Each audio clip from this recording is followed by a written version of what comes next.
ಬೆಂಗಳೂರಲ್ಲಿ ರಾಜ್ಯ ಗುತ್ತಿಗೆದಾರರ ಸಮ್ಮೇಳನಕ್ಕೆ ಸಿಎಂ ಚಾಲನೆ ಕೊಟ್ಟಿದ್ದಾರೆ. ಗುತ್ತಿಗೆದಾರರ ಸಮ್ಮೇಳನದಲ್ಲಿ ಸಿಎಂ ಸಿದ್ದರಾಮಯ್ಯ ಶಾಕಿಂಗ್ ಹೇಳಿಕೆಯನ್ನ ನೀಡಿದ್ದಾರೆ. ಒಂದೇ ಬಾರಿ ಬಿಲ್ ಬಿಡುಗಡೆ ಮಾಡಿ ಅಂತ ಬೇಡಿಕೆ ಇಟ್ಟಿದ್ದೀರಿ. 1.20 ಕೋಟಿ ರೂಪಾಯಿ ಒಟ್ಟಿಗೆ ಕೊಡಕ್ಕಾಗತ್ತಾ? ಬಾಕಿ ಚುಕ್ತಾ ಮಾಡಲು ದುಡ್ಡು ಪ್ರಿಂಟ್ ಮಾಡ್ಲಾ ಅಂತ ಸಿಎಂ ಹೇಳಿದ್ದಾರೆ. ಬಿಜೆಪಿ ಸರ್ಕಾರದಲ್ಲಿ ಬಾಕಿ ಬಿಲ್ಲು ಜಾಸ್ತಿ ಆಗ್ಬಿಟ್ಟದೆ. ನಾನು ಕೆಂಪಣ್ಣವ್ರಿಗೂ ಕೂಡ ಹೇಳಿದ್ದೀನಿ, ಬಾಕಿ ಬಿಲ್ಲು ಆಗ್ಲಿಕ್ಕೆ ಕಾರಣ ಯಾಕಪ್ಪ ಅಂತಂದ್ರೆ, ಸರ್ಕಾರದಲ್ಲಿ ದುಡ್ಡು ಇಲ್ಲದೆ ಹೋದ್ರೂ ಕೂಡ ಪ್ರಾಜೆಕ್ಟ್ಗಳಿಗೆ ದುಡ್ಡನ್ನ ಮಂಜೂರು ಮಾಡಕ್ಕೆ ದುಡ್ಡು ಇಲ್ಲದವರು ಕೂಡ ಬೋರ್ಡ್ಗಳಲ್ಲಿ ತೀರ್ಮಾನ ಮಾಡಿ, PWD ಇಲಾಖೆಯಲ್ಲಿ ತೀರ್ಮಾನ ಮಾಡಿ ಟೆಂಡರ್ ಕರೆದು ಬಿಡೋದು. ಟೆಂಡರ್ ಕರೆದ್ಬಿಟ್ಟು ಪಾಪ ನಿಮ್ಮ ತಪ್ಪಿಲ್ಲ, ಅದು ನೀವು ಕೆಲಸ ಮಾಡಿರ್ತೀರಿ, ಬಿಲ್ ಮೌಂಟ್ ಆಗ್ಬಿಡ್ತದೆ. ಸುಮಾರು 1,20,000 ಕೋಟಿ ರೂಪಾಯಿಗಳಿಗೆ ಟೆಂಡರ್ ಕರೆದು ಬಿಟ್ಟಿದ್ದಾರೆ. 1,20,000 ಕೋಟಿ ಎಲ್ಲಿಂದ ಒಂದೇ ಸಾರಿ. ಈಗ ಯಾರು ಮೆಮೊರಾಂಡಮ್ ಓದ್ದವರು ಯಾರವರು, ಅವ್ರು ಹೇಳಿದ್ರು ಎಲ್ಲ ಬಿಲ್ಲೆಲ್ಲ ಒಂದೇ ಸಾರಿ ಚುತ್ತಾ ಮಾಡ್ಬಿಡಿ, ಏನ್ ಪ್ರಿಂಟ್ ಮಾಡ್ಲಾ?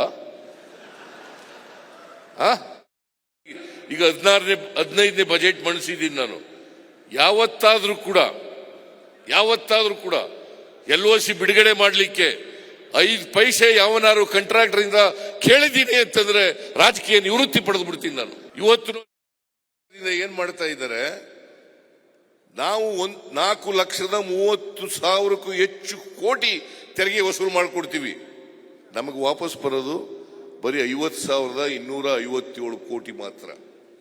ನಾವು 100 ರೂಪಾಯಿ ಕಲೆಕ್ಟ್ ಮಾಡಿಕೊಟ್ರೆ ವಾಪಸ್ ಬರೋದು ಬರೀ 13 ರೂಪಾಯಿ ಮಾತ್ರ. 13 ರೂಪಾಯಿ ಮಾತ್ರ.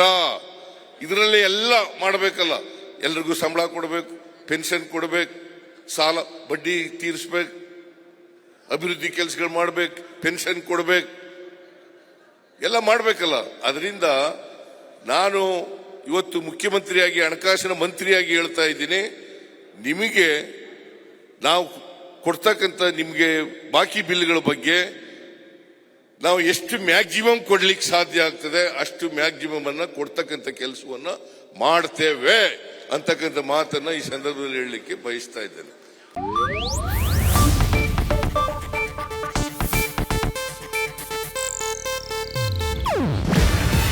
ಇದು ಏಷ್ಯಾನೆಟ್ ನ್ಯೂಸ್ ನೆಟ್ವರ್ಕ್ ಪ್ರಸ್ತುತಿ.